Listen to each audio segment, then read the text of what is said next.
ஜித்தா நகரத்தில் இருக்கக்கூடிய மஸ்ஜித் அல் கிசாஸ் அப்படின்னு சொல்லுவாங்க. கிசாஸ் பள்ளிவாசல். கிசாஸ்னா பிசாஸ் இல்லை, கிசாஸ்னா பழிவாங்கும் தண்டனை தரும் பள்ளிவாசல். கடந்த காலத்தில் இப்போ இல்லை, கொரோனாவுக்கு முந்தி இந்த இடத்துல வந்து இது எப்படி இருந்துச்சுன்னா, அது முன்னாடி ஒரு ஒரு இது மாதிரி இருக்கும், மேலே ஒரு கூடாரம் இருக்கும். அதில் வந்து தப்பு செஞ்சவங்களை அங்கே தண்டிக்கிறதுக்காக கழுத்து வெட்டுறது, திருடினா கையை வெட்டுறது, கொலை செஞ்சால் கொலைக்கு கொலை, குர்ஆன் வசனங்கள் நிறைவேற்றக்கூடிய இடமாக சுற்றிலும் வந்து நீதிமன்றங்கள் அது சம்மந்தப்பட்ட எல்லாமே இருந்துச்சு. இப்போ அந்த இடம் மாற்றிட்டாங்க.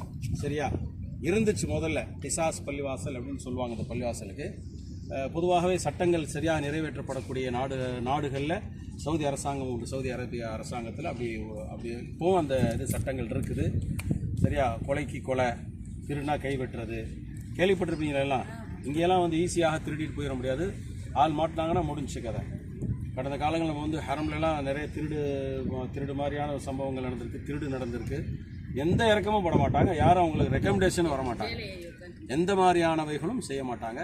அந்த மாதிரி நடந்த இடம் தான் இந்த பள்ளிவாசல், மஸ்ஜிது கிசாஸ் அப்படின்ற பள்ளிவாசல். சரியா ஜஸ்ட் அதை பார்க்கறதுக்காக வந்திருக்கோம். கொரோனாவுக்கு முந்தி அந்த கழுத்து வெட்டுறவர் இருக்கார்ல, கழுத்து வெட்டுறவர் வந்து அவர் இறந்து போயிட்டார். அவருக்கு இயற்கையாக இறந்துடுறாரு. அவர் இடத்துக்கு ஒருத்தர் தேடுறாங்க. நிறைய நாள் ஆள் கிடைக்கவே இல்லை.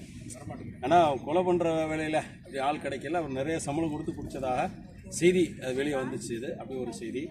ஸோ அந்த மாதிரி இடம் இது.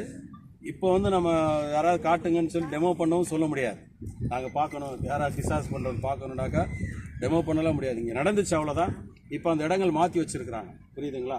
ஸோ இதுதான் செய்தி. அஸ்ஸலாமு அலைக்கும். பஸ்ஸுக்கு போயிருங்கம்மா.